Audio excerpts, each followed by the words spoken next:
Welcome to the Family, Health, and Hustle podcast, where sharing our stories, common experiences, and best practices about balancing family, practicing good health, and reaching your goals can help you feel supported, bring clarity, and guide you to the life you want. So if you're ready to challenge yourself, your health, and the hustle around you, then consider this your community. Now, let's welcome your host, Anthony Hernandez. Hey, welcome back to the show. Appreciate you joining us today. Today we're talking about a pretty serious topic, something that I actually don't have a lot of experience with. It's hard for me to relate, but I know it's a real issue that a lot of people are dealing with. As the world gets more complicated, there's more things to worry about. And with news and media being even more conveniently consumable within reach than ever before in history, we're very in tune with things that are happening all over the place or in other people's lives, things like that.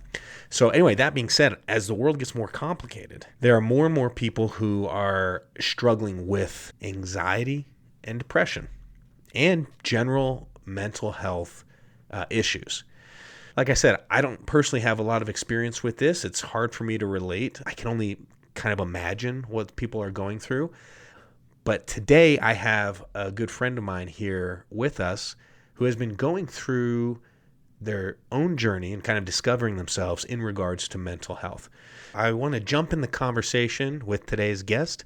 My friend Cameron Lyon is going to be joining us today, again, to kind of discuss his journey where he kind of became aware that these issues were plaguing him and kind of bringing down his everyday life, or maybe not even bringing it down, but just affecting his life in a way that he wanted to take control of.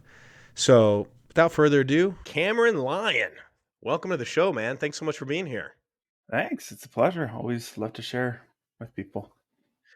Yeah.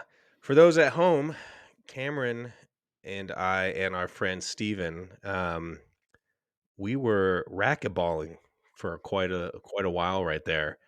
Yeah. And I fell in love with that sport, man. But I haven't done it for a while. No, it's awesome. I did it in high school and got Steve into it. And I don't know how you learned about it, but I'm always down to play. I don't even remember how I did either. I just remember jumping in and just loving it. And then we were just doing it so often. I had to start stretching every day and stuff because you get so low. And Cameron was the king of hitting that ball it was almost on the ground, just boom against the wall and it'd roll off. And I was like, I hate this guy. You were always so difficult to play against because you just had that shot down. What's amazing is I was the worst one on our high school team, actually. Really? Yeah. Oh, that's crazy. I didn't even know we had a racquetball team in high school. That's the crazy part. I knew we had tennis, tennis, baseball, football. I didn't even know we had a racquetball because I don't know if I would have done it, but I don't know if I had that, if I'd experienced it at that point, if I would have loved it. I only knew about it because my brother went to college and he fell in love with it there. But our team actually went to nationals. We went to St. Louis. Oh, really? Yeah. Dang. While you were on it? Yeah. Oh, okay. I didn't know if you were 10 years later, that's when they went. No, our inaugural year, we had a really, really freaking good player, and he just carried us all. Dang, man. The rest of us got out in the first couple rounds, but he made it to the finals and I don't know if he won, I don't remember, but yeah. I think racquetball is it's kind of like a sport. I don't want to compare it to soccer or football, but it's there's some sports that are stop, go. And I feel like good racquetball players, it's just go. You just go for a while. So it's huge endurance. You need endurance to be effective at it. So I think that's oddly why maybe I shouldn't instinctively like it, but I did like it, right? Because I don't like moving a lot. So Yeah. anyway. Like a dwarf, very dangerous over short distances. Yeah, exactly. I'm good for 80 seconds, and then I'm like, you got it from there.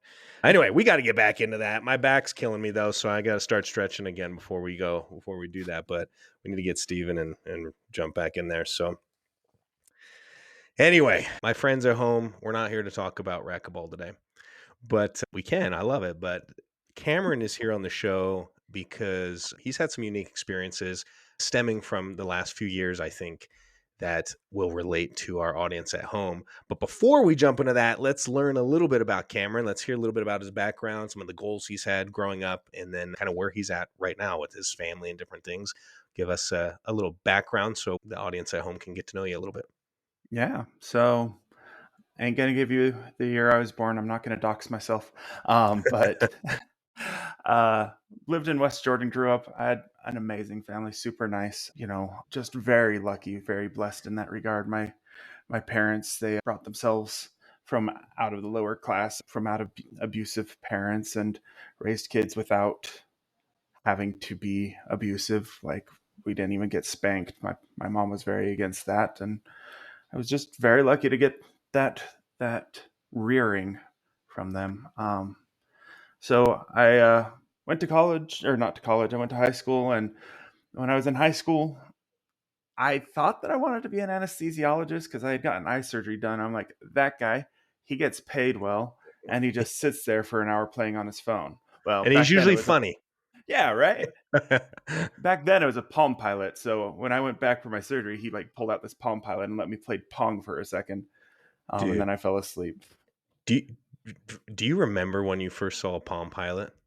Oh, dude, it Like, was crazy. when I saw it, I was like, what is this? The future is now. Like, I Hmm. was like blown away. And then someone in my neighborhood got a colored one. And I was just Yeah. like, that was the coolest. Like, he was the coolest guy in the Oh, yeah. neighborhood. Oh, I thought this anesthesiologist was rich was because he had a Palm Pilot and he was letting a kid play with it. Yeah, right. He didn't even care if you dropped it or Yeah. whatever. Yeah, that man, Palm Pilots. Anyway, go ahead. Yeah. So, okay. So you were thinking about being an anesthesiologist. Yeah. It turns out I get squeamish, not around blood, but around open things. Oh, So that didn't really mesh well with the needs of learning about biology and all that because I yeah. don't like looking at pictures of organs and ugh, and heebie just thinking about it. I think a lot of people feel the same way. Yeah. So found out that was a bad idea. But the one thing that I've had constant since I don't know, I was in elementary school is that I knew I wanted to get married and have kids. I was like Michael Scott. I just wanted to get married, have kids. That was really the biggest thing that I wanted. So a lot of my hobbies and a lot of my things I did kind of oriented around becoming sociable and meeting people. And so I don't know if you remember this, Anthony, but in high school I was super into dance and I was ballroom Oh, yeah. dancing. I was doing all that stuff. And, I was all about socializing, which leads into my next point. That's how I met my wife, was by ballroom dancing. Oh, Um, I didn't know that. yeah. So I was up at BYU, Idaho. We were at a Halloween dance. I was playing wingman for my friend. I had this girl in one of his classes he was super interested in, and she had a friend with her, and so he's like, "Hey, be my wingman." We went up. I talked to Jamie. She talked with the girl, and me and Jamie hit it off, and then yeah, the rest is history. That's awesome, man. I didn't know that. And I do remember you and I, we did go to the same high school at the same years. We knew each other. I would say that we were friends. It's not like we were hanging out all the time, but it was like we were sociable with each other and stuff. Hmm. So I do remember you being into dance. So that's really cool. I didn't know that you met your wife through that. So that's a Yeah, passion you share. Do you still yeah. dance with her? Actually, not very much. Getting old kind of takes away your energy, Yeah. and dancing is kind of a lot of energy.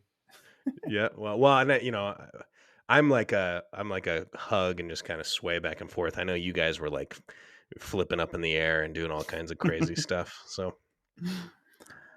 So got married, had my first kid in 2017, uh, and had my second kid in 2019. And then I just had my third kid about 11 months ago. It's crazy. She's almost a year old, yeah, but dude, that's crazy. Congratulations. thanks. And yeah, 2020 was kind of a pivotal year, I think, for almost everyone. So the weird thing is that my story actually starts in 2019. I was one of the few people that knew about COVID-19 while it was still in Wuhan. I was actively following the news about it. I had seen these videos of like the city just being completely abandoned, like these massive cities with huge squares that were full of people. And I just always saw them just abandoned. Dang. And I'm like, holy crap, there's no way that can happen here. I wonder what'll happen if it ever makes it to America. And so I just started tracking it. I remember being in California over New Year's, just watching the news. And I think it was over New Year's that the first cruise ship got it. Maybe it was a couple weeks after. But I do remember that they wouldn't let. I don't know if that was if it was New Year's, but I do remember that was kind of the beginning. Was like these cruise ships arrived, and yeah, they wouldn't let people off. Right? They were kind of like, yeah, you got to stay on it. they did that. And then ironically, a lot more people got the the flu there or got COVID there, and it Hmm. accelerated. It doesn't matter. I mean, looking back, right, it's very obvious it was going to reach everywhere no matter what we did. But Yeah. Quick note on that. I haven't watched it yet, but there's a video on Netflix. There's a documentary about a gal and a guy, and they either went on a date or it was either their first date or their second date. But I think it was their second date, and he was like, "You want to do something crazy?" He's like, "Let's go on a cruise together." oh, And they end up going on a cruise, and they get stuck on the ship hmm, during COVID for 3 or 6 months, whatever it was. yeah, And anyway, so I haven't watched it yet, but it seemed pretty wild. If I get some time, I want to watch it. But I'm like, that would suck. You right. know? But anyway, I mean, you tell yourself it'd be nice to be if you're going to get stuck somewhere in quarantine. At least you're in a cruise ship, right? You got unlimited food. You've got someone that'll be doing that stuff for you. yeah. But I don't think they even let them out of their rooms, did they? I don't know. I I don't know. mean, I really don't know. Yeah. Anywho, so all that's to say is my anxiety was first presented there. I've had it my whole life. It has been there. But this was the first time that I felt an abject fear that I could not quantify. Hmm. I was scared about something that was to come, and I never had the words to describe it. And it wasn't until it actually showed up here in the US that my wife finally helped me identify the word. The word I was looking for was anxiety. I was scared of something that hadn't been actualized, that wasn't substantial. That's not to say it's not a risk. Anxiety is not a bad thing, right? Anxiety is a useful mechanism. But the problem is that my anxiety was driving me to, I wouldn't call it insane actions, but unhealthy actions.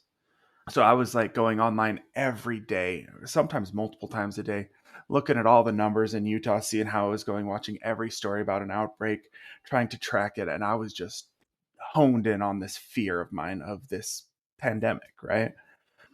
And so I went to the doctor about it. Coincidentally, I was diagnosed with diabetes that time. So good thing I went to the doctor. Go to your doctor. Uh, Go to your annual checkups, everyone. yeah, absolutely. So I went to the doctor and he said that I've got generalized anxiety and depression.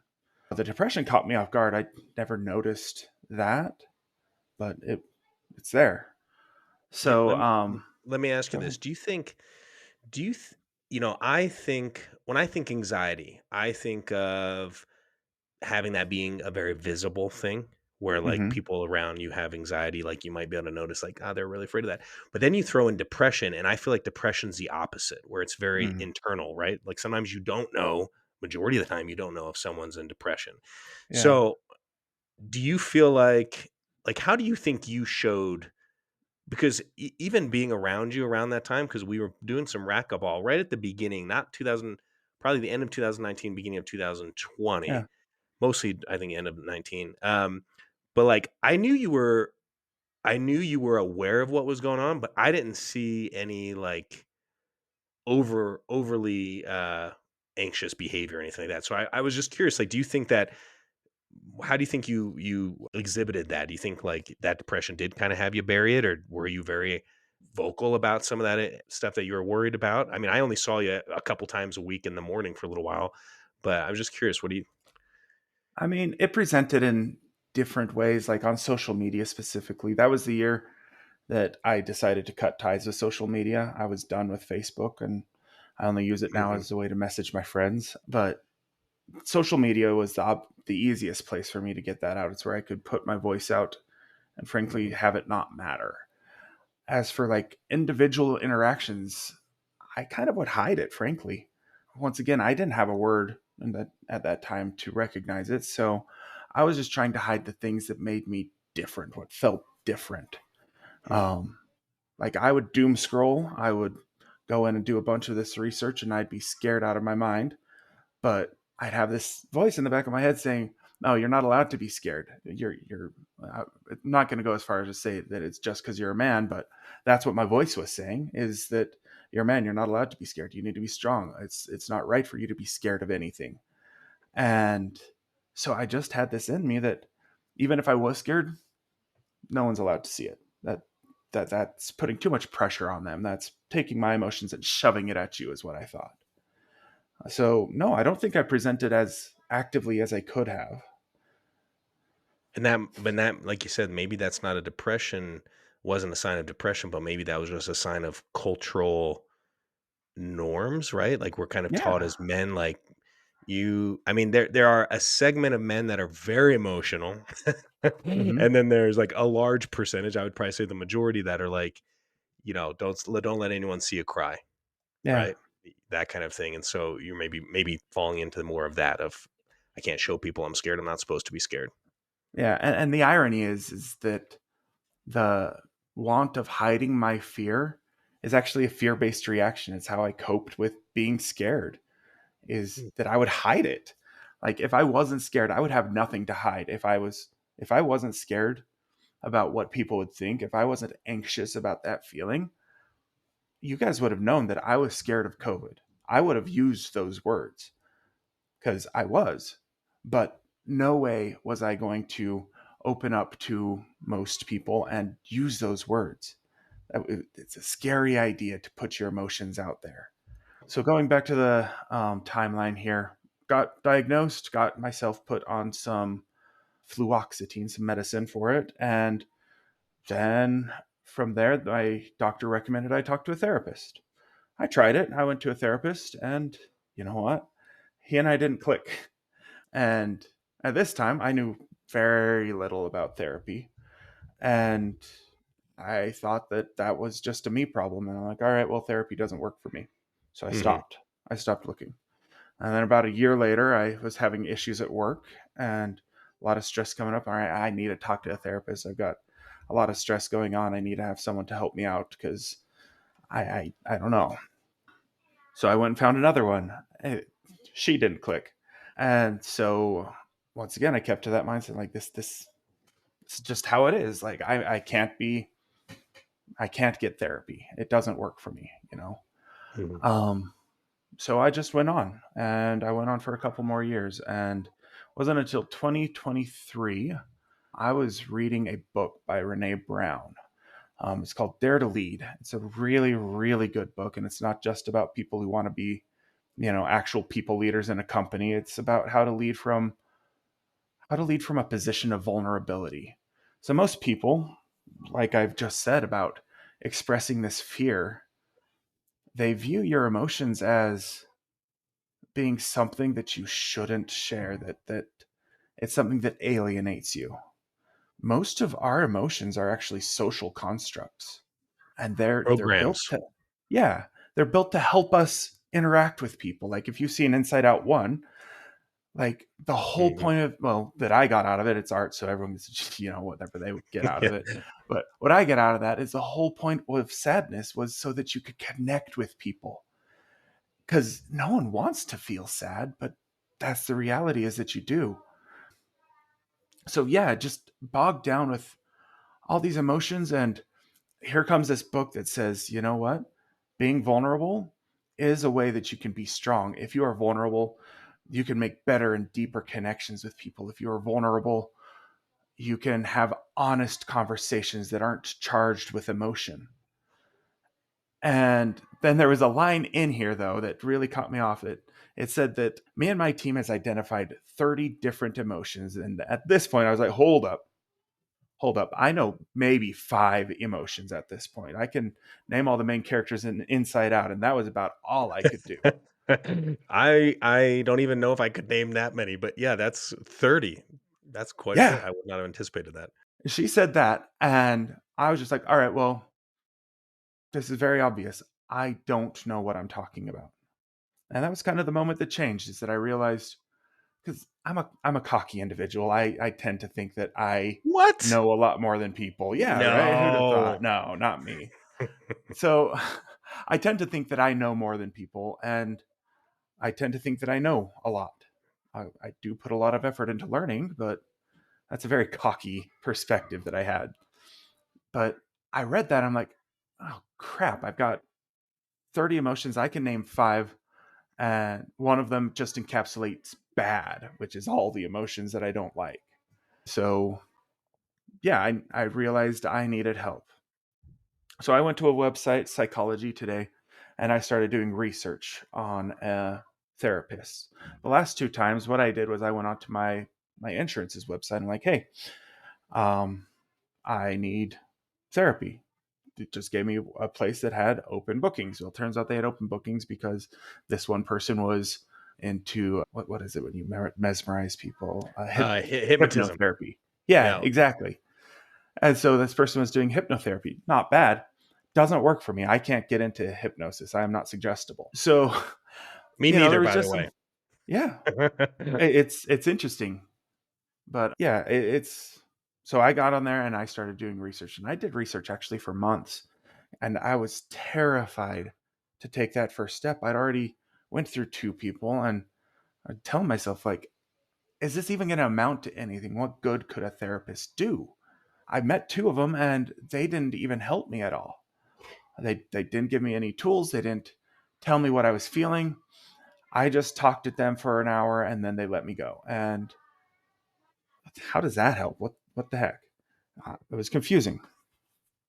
Yeah, I think So a lot of go people ahead. don't realize, and would you agree? Like, therapy is a very, I mean, it's very, I don't want to say intimate, but it's, I mean, it's very raw. You're sharing emotions and Mm-hmm. stuff, and so if you have someone that's not on the same frequency as you, I'll just use that term.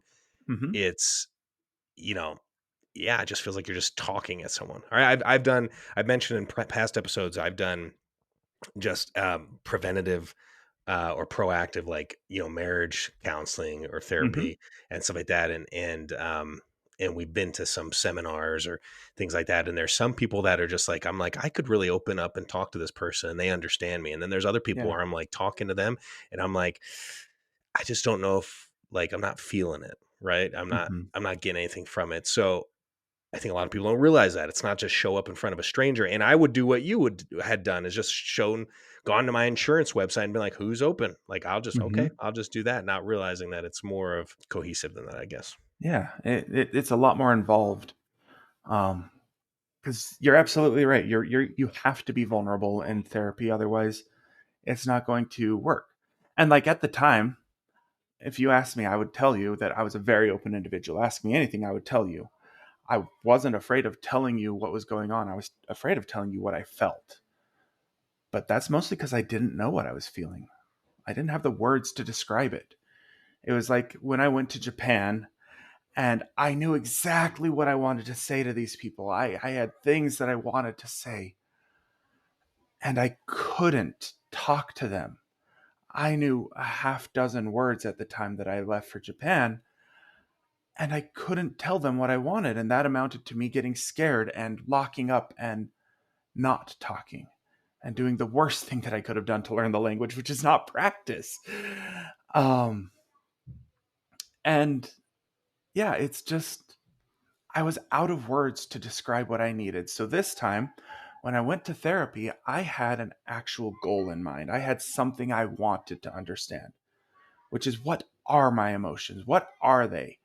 Try to diagnose them, try to pull them in and recognize what's going on. Because it was at this point I recognized I was clueless. I had no idea what I was doing. It was like I was back on the streets in Japan. I just no idea what to do. So I went to my first therapist. I've had a total of two that have worked for me. And this man was perfect for me. He talked. He didn't just let me talk for an hour.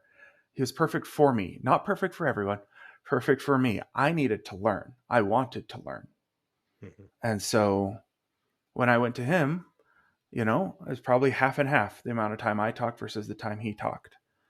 And that was the therapy sessions that we went through was something called DBT, dialectic behavior therapy. And from what I understand, I'm not a psychiatrist or a therapist. I've only done base research. So, I'm like at the far left of the people who, don't know anything but think that they know a lot. Um, know enough to be dangerous, but don't yeah, know exactly. too much, right? Yeah. Yeah. So my understanding of dialectic therapy, mind you, it's curated towards you. All of the stuff that you learn is stuff that will help you. Cognitive behavior therapy, dialectic, it's all, if you got a good therapist, it's all twisted into the direction that'll fit you.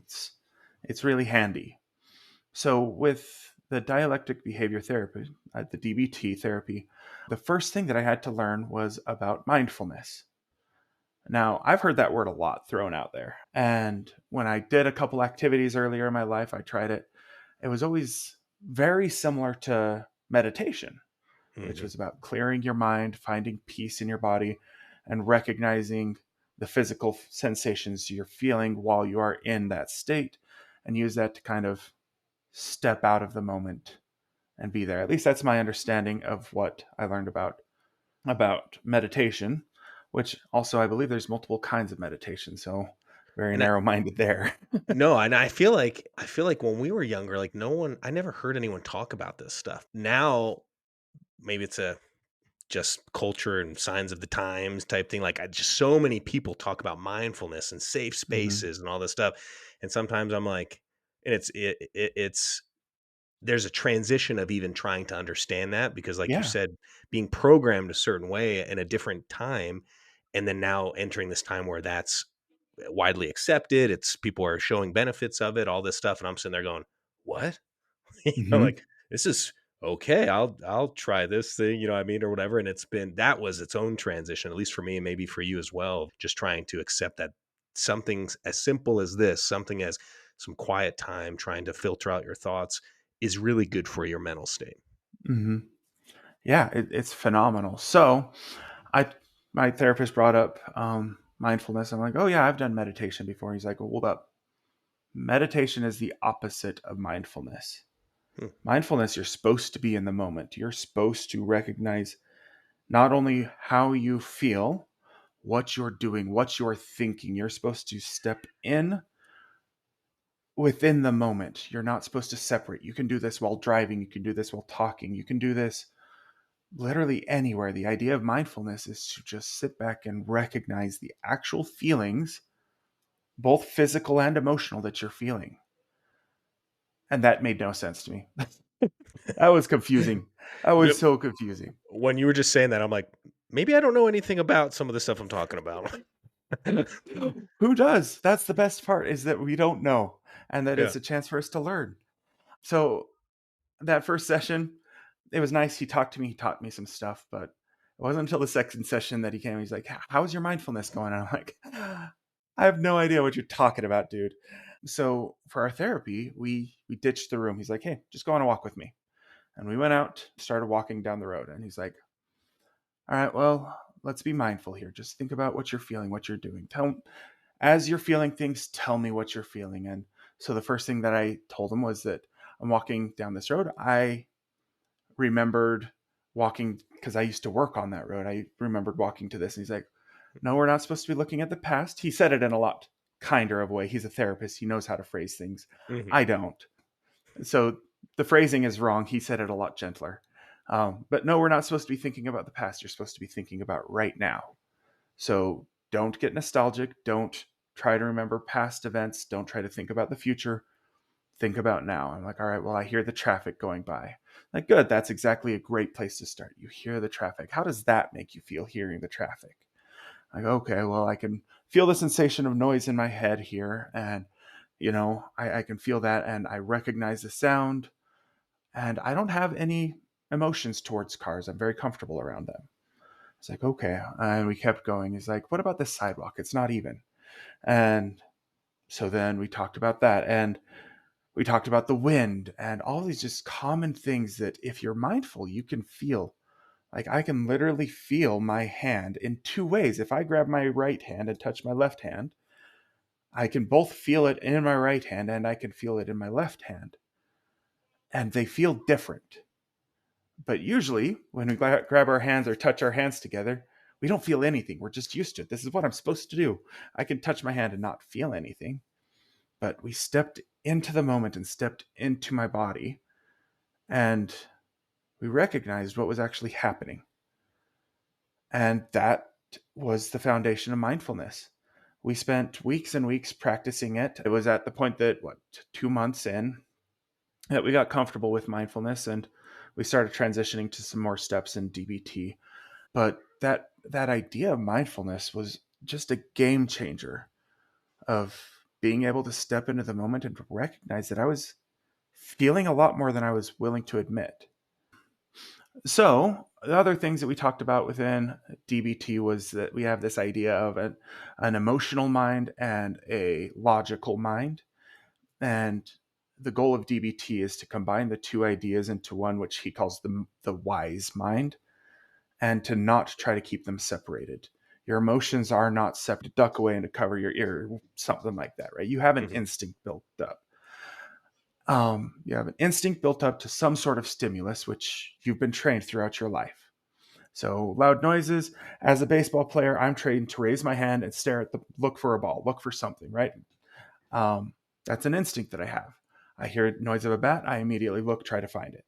And that's a physical instinct that we've learned. The emotional instincts are there. They are baked into us from childhood. We've learned it. We have emotional instincts, things that take over because you've basically been trained that way. And so you start to feel these feelings related to things that are basically inconsequential.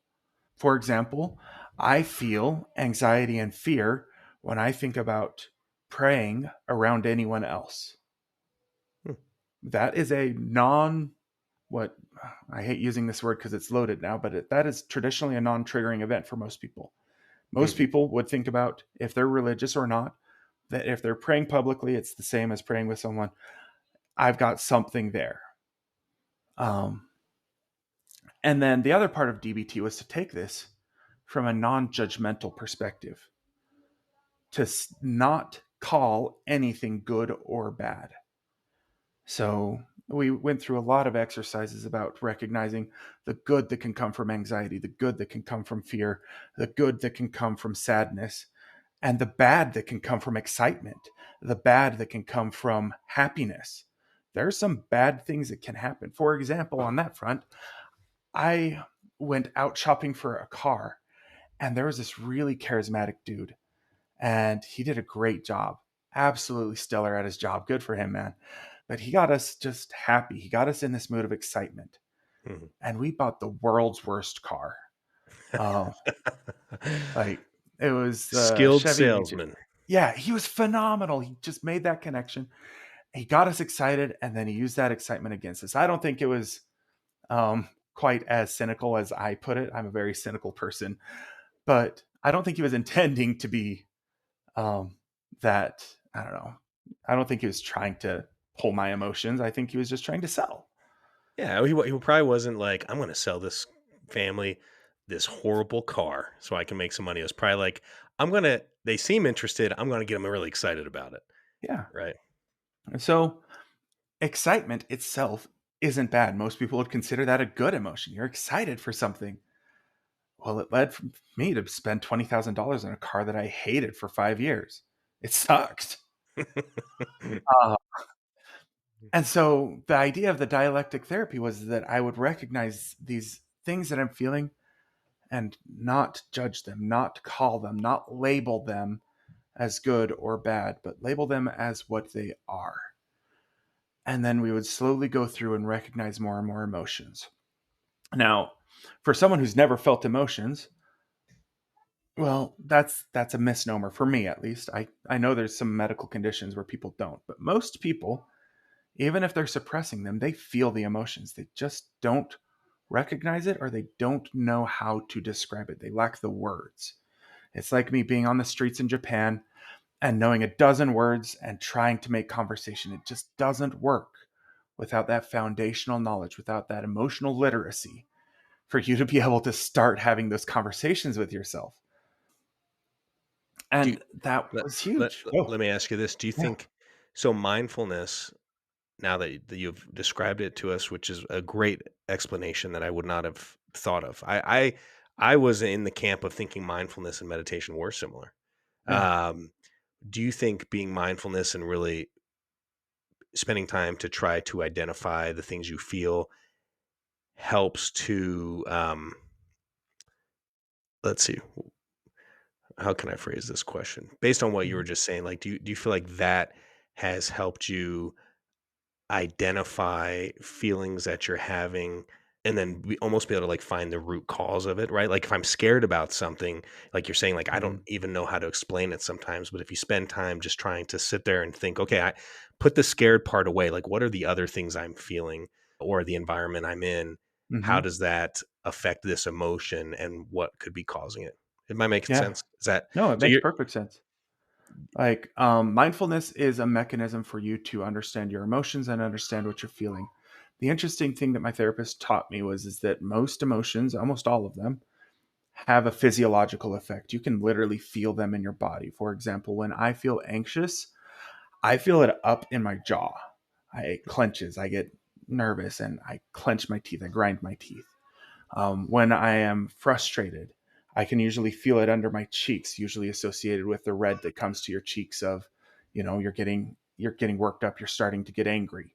Mm, So I can feel it there. All these emotions have different places. And so there's an actual physiological response that you can identify. So me, as someone who doesn't have any words at this point, I identify as I'm driving down the road and someone cuts me off that I feel something under my cheeks. I would deny 100% that I was feeling angry because I could justify. I'm like, all right, well, they cut me off here because let's say they're in a hurry. I don't care. But the fact is I still had that emotional response. It's still made under my cheeks warm. And that was an emotional response. So from that point, it was learning how to identify them. The tool that we use is emotional digestion, is what he called it, or emotional digestion.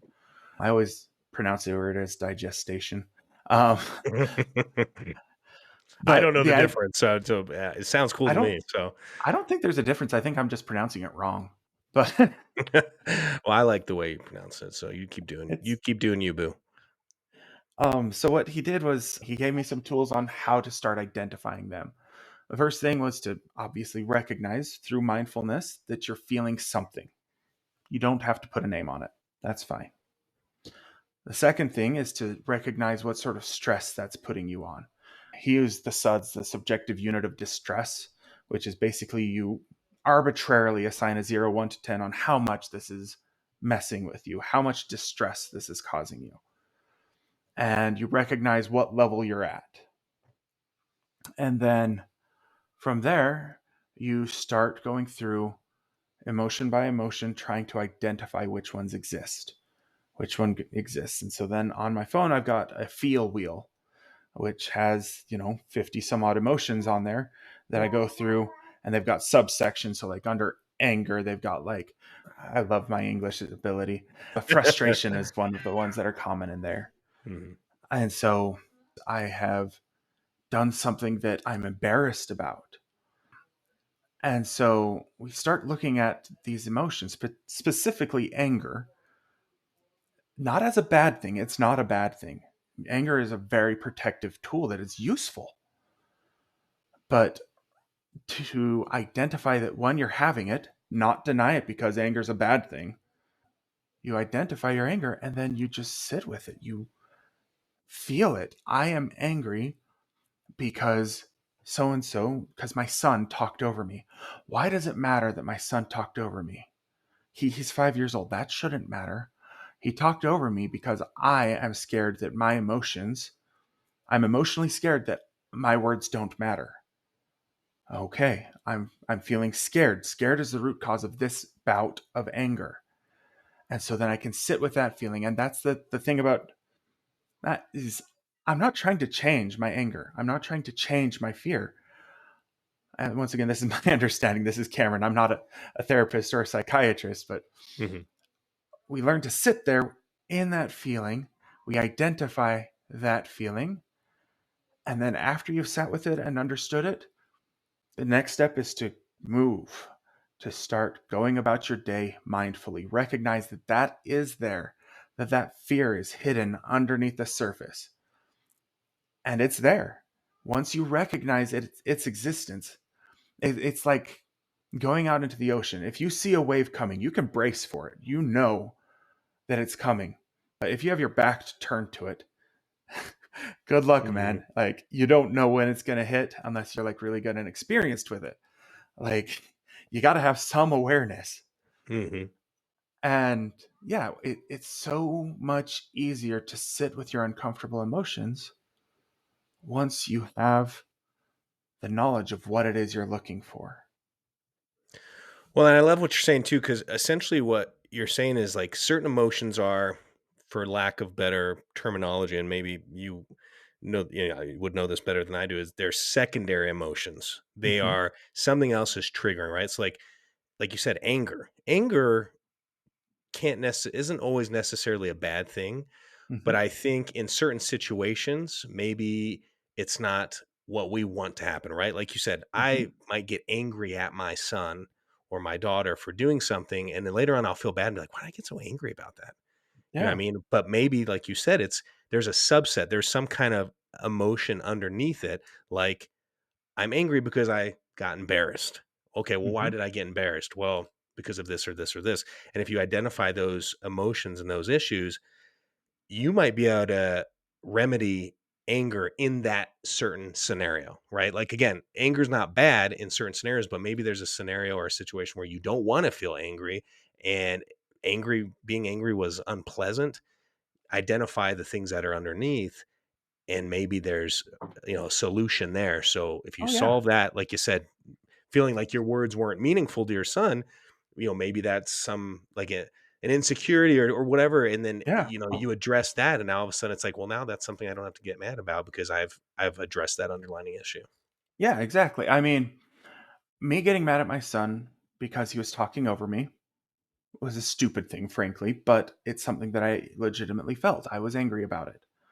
And so my instinct was to yell at him. I was upset that he talked over me. And so, how do I regain control? How do I regain some sort of normalcy? Well, I snap at him. I don't actually yell at my full voice. I've never screamed at my children, but I use that parenting stern voice and Yeah. um, My and wife scare loves him, that, by the basically. way. When Yeah. I go into my deep voice, she's like, "Oh yeah, daddy's home," and I'm like, "Get in your room." Anyway. Yeah, so I was using anger as a way to influence my son, and I wasn't addressing the underlying cause. I wasn't looking for an underlying cause. I felt angry because my son did this, and so I addressed this. But the fact is that this actually comes from the fact that when I was so and so, I learned that being talked over is disrespectful, and I felt disrespected. Or when I was, I don't know, just you're taught these behaviors. It's like learning to hear that sound of a baseball bat hitting with a ball, where once you hear that, you know what to do. Mhm. We're taught that emotionally and naturally. And we just, we respond. That's the truth of it, is no matter what. When I had the same response when I was, what, a teenager, as when I was a 25-year-old, as when I am now, to the same stimulus.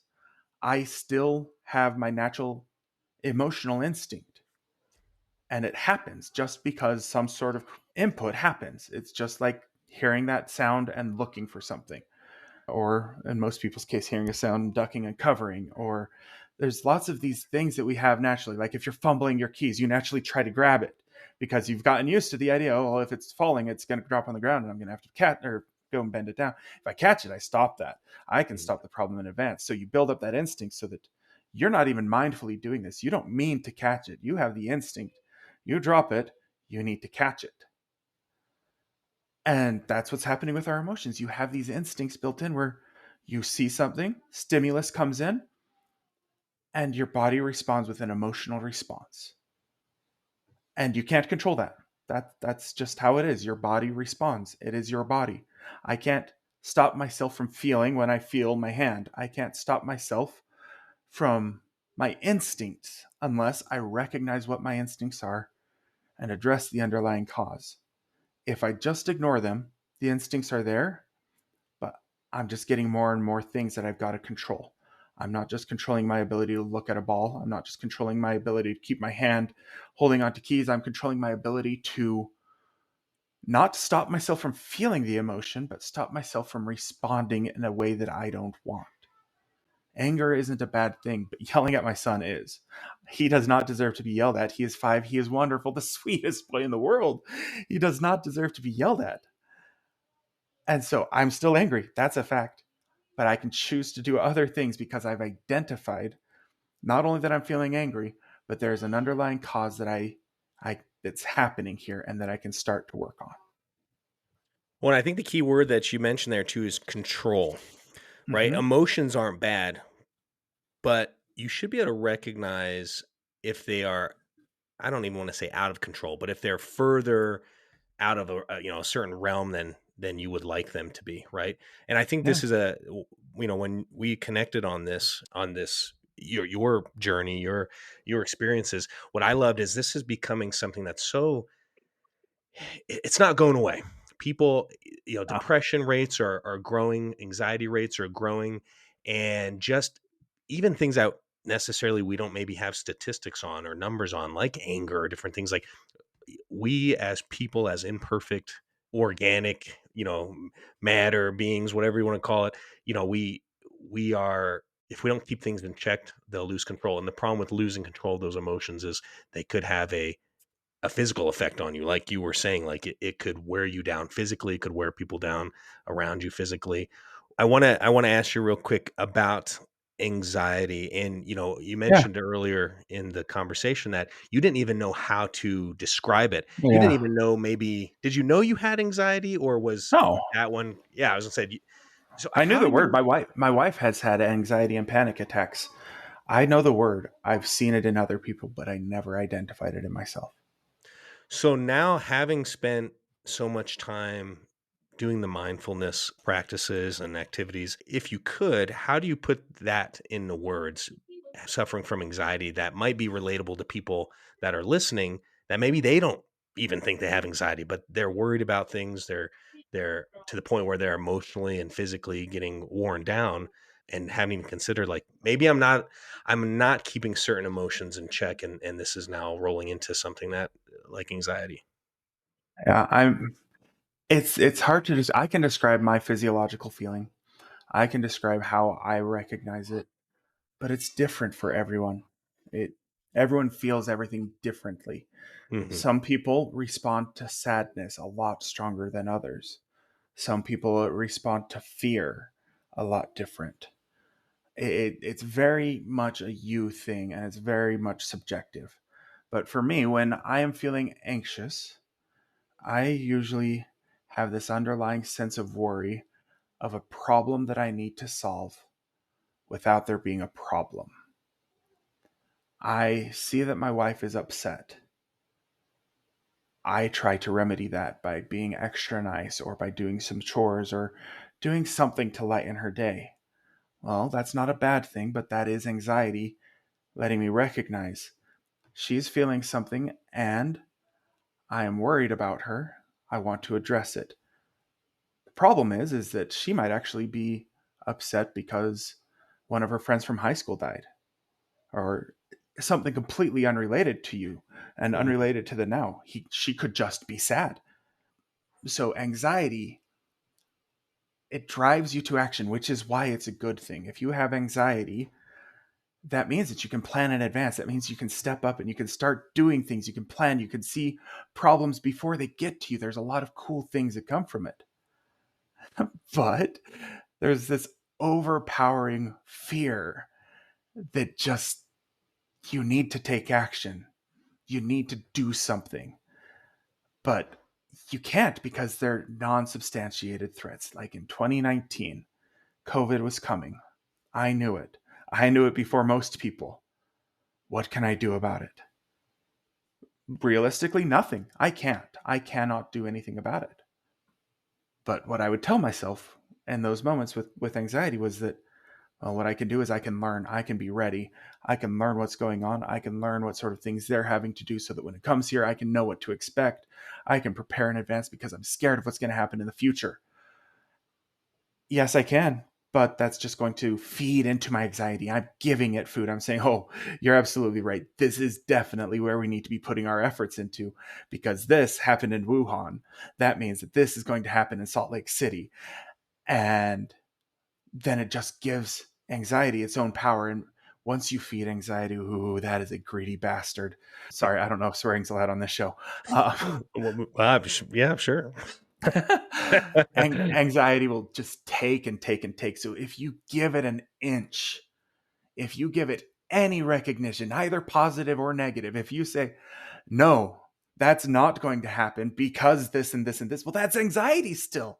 You are using anxiety to dismiss your anxiety, which is raising your anxiety. Mm-hmm. You admit that it's anxiety, or you don't admit that. If you say, yes, that could happen, I need to do this and this and this, well, your anxiety is feeding your anxiety.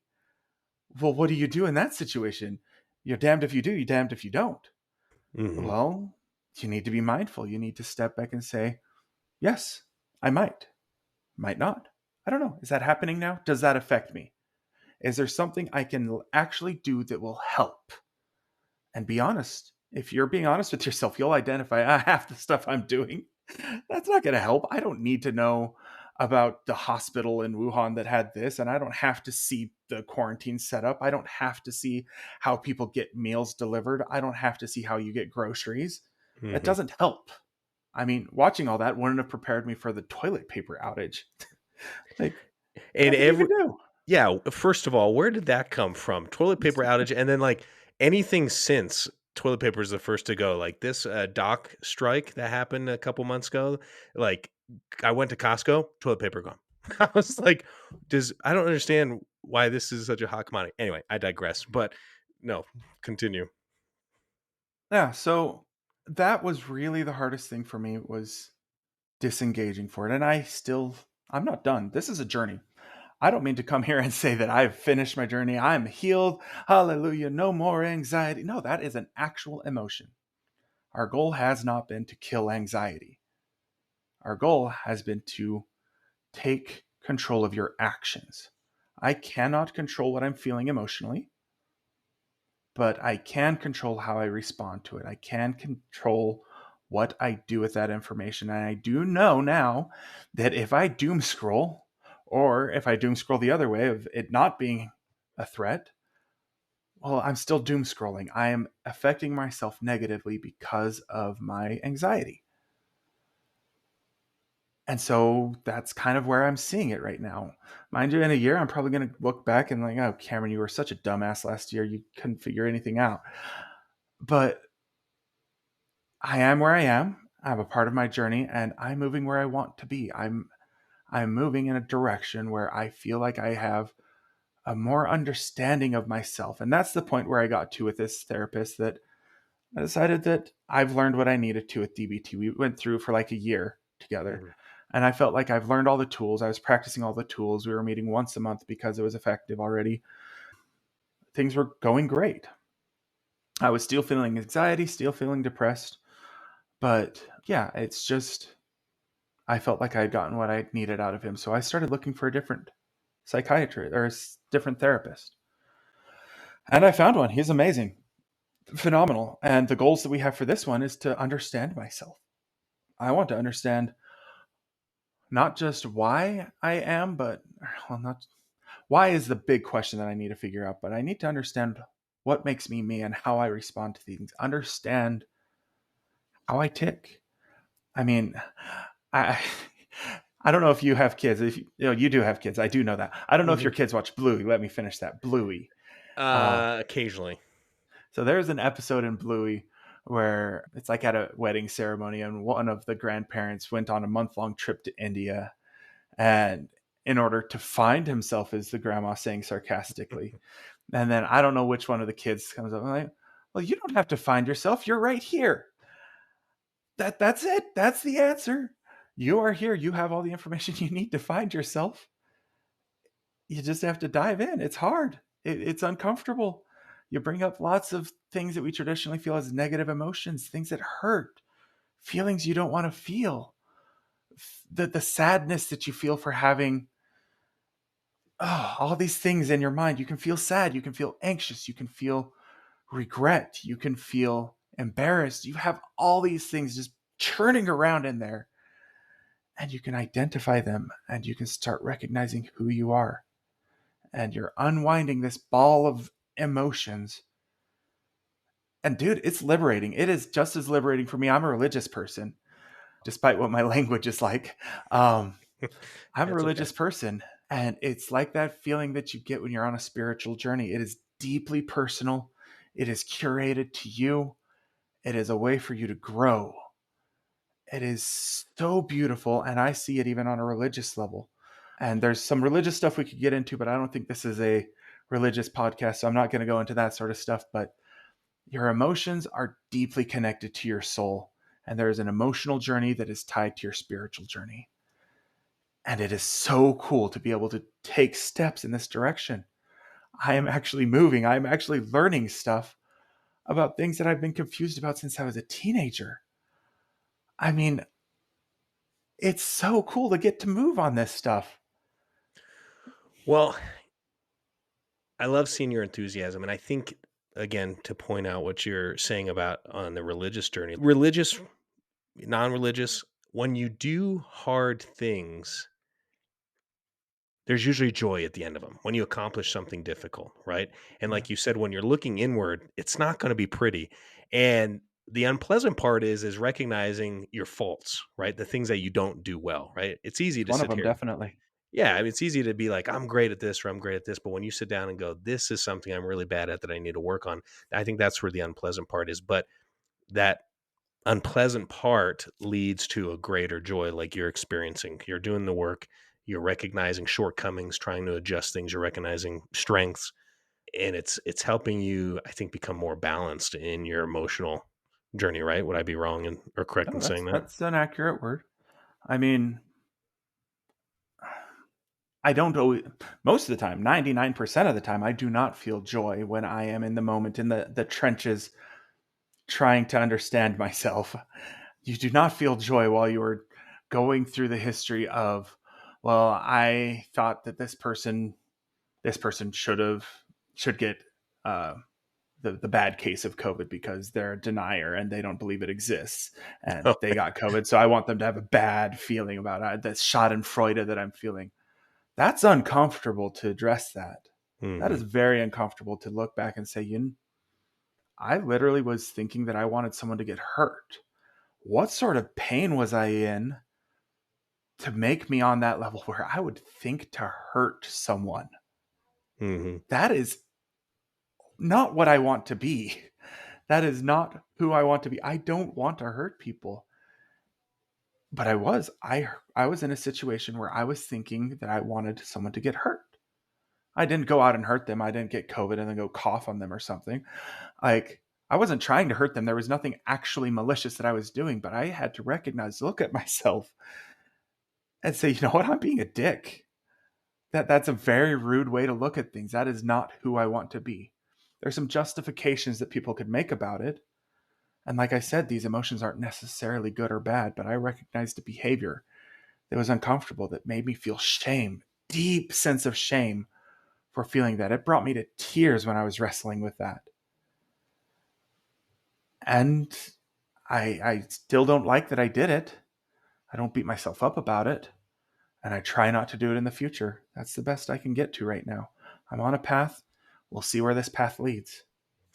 Well, and in your defense, Cameron, and to anyone listening, like, COVID is such a politically charged topic. So I think it's easy for someone to be like, he wanted someone to get sick just to teach him a lesson, right? But we do that in our everyday life. Oh, Someone yeah. cuts me off while I'm driving, and it's like, oh, that guy's karma's coming, right? Or Oh, yeah. whatever. I mean, F like you, dude. Like, it doesn't yeah. have to be COVID. I mean, that's one example where you notice, but like, and anyone listening at home, like, no one is innocent when it comes to that. Like, it just might be a different scenario where they Yeah. they want justice to be served. They want, karma to come for Yeah. And someone. there's this And righteous anger built in there where you yeah, think you're in the right and like, oh, I'm right, therefore you're wrong. yeah. And no matter the situation, like you Oh, said, yeah. someone getting hurt or being put in a scenario, it's not a good thing to have. It's not a good want to put focus on. At least it's not who I want to be.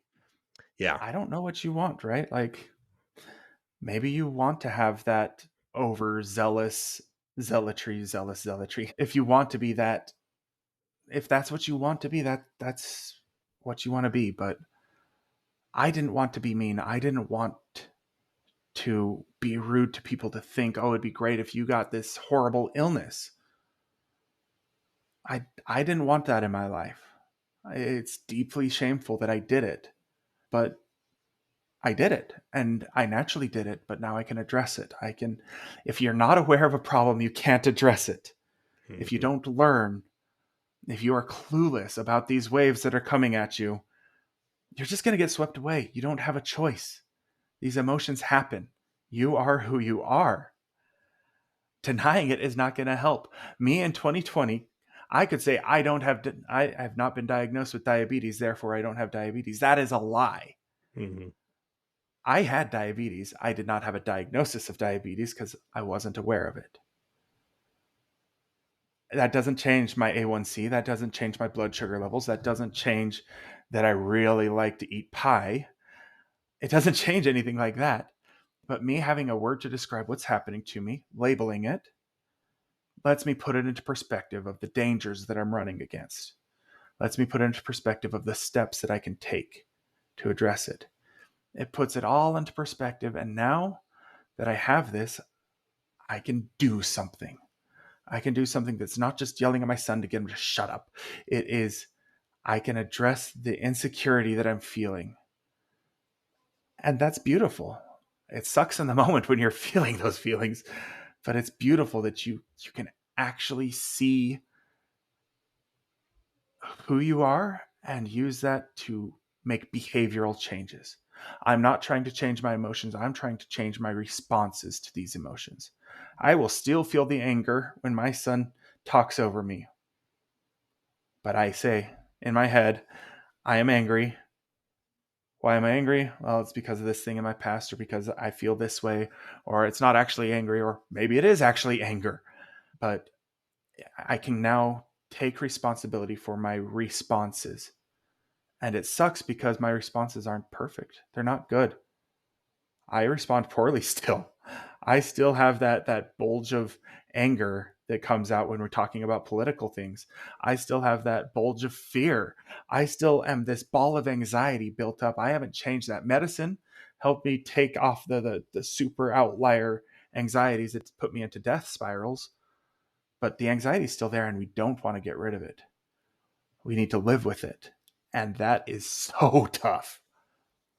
This has been a great conversation, Cameron, and I really appreciate you coming on. This is not an easy topic for people to eh, talk about, to share their Mm-hmm. personal experiences. So I appreciate you. I want to ask you a couple quick questions, just kind of as we Sure. start wrapping things up. But with your journey, are you finding that do you have like daily routines that help you kind of keep those emotions in check, or is it all within the moment? Like, have you just learned these tools where in the moment, if you have something, because maybe it doesn't happen every day, that's when you do some of this, Sure. mindfulness activities or things, or do you wake up with like a 2 hour routine and this is what you go through and this helps you kind of ground yourself for the day? Yeah, well, routines are basically how I function. I've got ADHD, and the way that I cope with my ADHD is to build habits. Because my habits will still happen, right? I easily forget stuff. The simplest things, I forget so much. But I've learned some mechanisms, like I can set traps for myself because I've got these habits where, all right, I know I need to remember this, so I'm going to, I don't know, something that's uncomfortable. I'm going to put my shoe on the other foot so that next time I feel that, I know I need to do this. I'm going to put my keys somewhere slightly different so I don't lose them, but so I know that they are reminding me of something else. I have habits that run my life. But as for emotional habits, building them are hard. Journaling is something that I'm trying right now. I'm trying new things all the time. But something that's worked for me is prayer. Once again, you don't have to be religious. Mindfulness and prayer and meditation are all siblings. They could very much represent the same thing, but you go through and you non judgmentally respect what you've done and respect the emotions that you're feeling. And looking back is strong. That's awesome. I appreciate you sharing that. And daily disciplines, daily habits. I think I'm kind of similar to you. Like I have very strict morning and evening habits, and especially my morning, very, very, very set out. And like if I know I need to remember something, I will intentionally place something out of that habit. Like if I Yeah. go to the same counter every day and I make my morning vitamin drink or whatever, but I'm supposed to give the dog his medicine, I'll put that medicine right in the way or Hmm. whatever, right, to intercept me in my habit because I'll forget. So I just Oh, because yeah. I go through those routines. Like medication was hard for me. Fun fact, I'm not wearing my wedding ring because that's the trap that I set myself. I haven't taken my morning medicine. Oh, So when we're finished with this, I'm going to go take my medicine for the day. that's a good trick. Yeah. I wanted to ask you too this. The reason we got connected for this show is I actually put out a request in my social media network and said, "Hey, I'm looking for guests." And for those listening to the show, I'm always looking for guests. You know, being a new show, I don't know what I don't know, and there's plenty of people I do not know. And so I'm always looking for great stories, great journeys, great experiences. But anyway, in an effort to as we were getting this second season back up and running, reached out and said, "Hey, looking for people to potentially be guests on the show." And you raised your hand. And so not only is this a tough conversation for a lot of people, but you raised your hand proactively and you said, I'm willing to share. Let's do this. And I wanted to ask why you did that. Why would Hmm. you want to get on here in front of however many people forever? This will live on the internet forever and Yeah. share this story. Because I think it's admirable and I'm grateful that you did, but I was curious to hear, what made you raise your hand. Yeah, sure. So built into me, I I have a tendency that I love to collect knowledge. And that's what therapy basically has been for me. That's how I've phrased things. That's how I've staged things for myself, is that I'm here to learn and to grow. I also have it built into me that I love teaching the things that I learn. In high school, I taught ballroom dance along with Miss Kempton, the teacher. In college, I literally ran the ballroom dance club there, teaching them how to dance. I literally ran the country dance, teaching them to dance. I literally ran the fencing club, teaching people how to fence with foils. I taught people how to play racquetball. Teaching is just baked into something that I naturally enjoy. And now that I've learned enough that I feel like I can stand up, mind you, I'm not out of the water, but I'm at least not completely drowning. Um, Now that I'm in a state where I feel like I can help people, that's what I want to do. I want to teach. Teaching is the best way that I know of how to help because knowledge is so important to me. And if I can give just a single piece to someone that could help them in this journey, because God only knows this is a tough journey that we're all in. This is very difficult to live how we live. We're all going through the waters, we're all trying to survive. But if I could just get any sort of way to help people, that would just make me feel so much better. And that's why I did it. I've helped people go to therapy before and it's nice to have this one-on-one, but I'm not I don't feel satisfied just sharing when it's convenient. I want to share as often as I can. And that's why I do the same thing at work. I volunteer for learning exercises where we run training exercises at work because I love sharing my knowledge and I love teaching. So that's what this is. This is me hoping that I can say something that helps someone and also being cocky and arrogant enough that it drives me to action. If I wasn't cocky and arrogant about this, I wouldn't be talking. If I wasn't a cocky and arrogant person, I wouldn't have that confidence to come out and reveal these shameful things that I've done. But I like sharing them. And like they say in the book for Dare to Lead from Renee Brown, vulnerabilities are the best way that you can connect with someone. And putting up armor and putting up shields is the best way to distance yourself from someone. I don't want to, I want to help. Well, thank you for sharing that. And by the way, like I said, I think it's admirable that you want to share that experience and that you're not content just going through your own journey, but to help other people as well. I wouldn't use the word cocky and arrogant Oh, hey, I'm ready. for you on this topic. Maybe other topics I would, but I would say, yeah, confidence.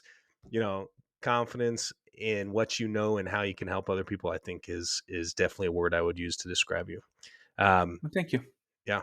Thank you so much for being on the show today. Is there anything else you want to share? I typically ask people where they can follow you, but I Oh, don't know, follow me. yeah, I'm boring. I No, know. Well, I know at the beginning of the conversation, you were like, social media wasn't good for this. So you tried to no, it's limit not. that. So, yeah, I mean, if there's somewhere you want them to follow, great, you can mention that. But if not, I mean, my last question to you is what's your next big goal? My next big goal. Yeah, what are you trying to accomplish? It could be along these topics, something that you're trying to master, or it could be something totally unrelated that you want to accomplish. So my goals are very simple. I've never been the type who sets extravagant goals. Like I said, when I was a teenager, my only goal was to become a dad. That's what I want. I don't want to be filthy rich. I don't want money. I don't want to change my life in that way. I want to find joy. And frankly, the next goal that I have is that I can help my kids grow up and that they can be healthy, that they can learn from the stuff that I've messed up. And so my next goal is to help my kids be happy. I can't make them happy. That's not going to happen. But I can help them. I can help them to have the life that they want.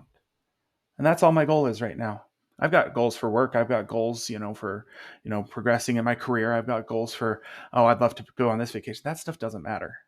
That stuff's just a drop in the bucket. That's a step. If we're talking big goals, the thing that I'm striving to help people. And the best way I can help is my kids. When I like how you said, that's all my goal is. Like, yeah, this next 20 to 30-year goal. Yeah. That's all it is. Right. No, that's a huge goal. And I think that's great. There's not much you can do in life that will be as impactful as what you just said. And so, That's what I believe as well. Yeah. yeah, and I'm with you. I believe the same thing. And family is the most important in making sure you give them opportunities to learn and experience and pass on some of that wisdom that you've obtained throughout your journey that you've experienced. So, Cameron, thank you so much for being here today, my friend. I appreciate your experiences and your willingness to share. Is there anything else you wanted to share while we got you on the mic? Thanks for having me first. And second, get out there and play Dungeons and Dragons. It's good for your health. Yeah. Yeah. I've never actually played. I have Oh, dude. never played. Steven is the best to play with. Go. He Ye- is so into the role playing. He's an actor. You're an Yeah. actor. I think you would enjoy it. D&D is just acting, but it's a way that you can explore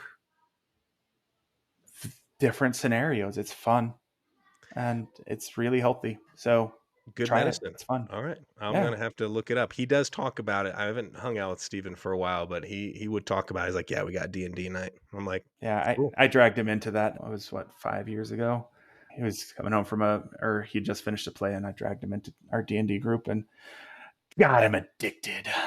Yeah. Does he have his son in it too now when his son's out here visiting or? Yeah, he's fun.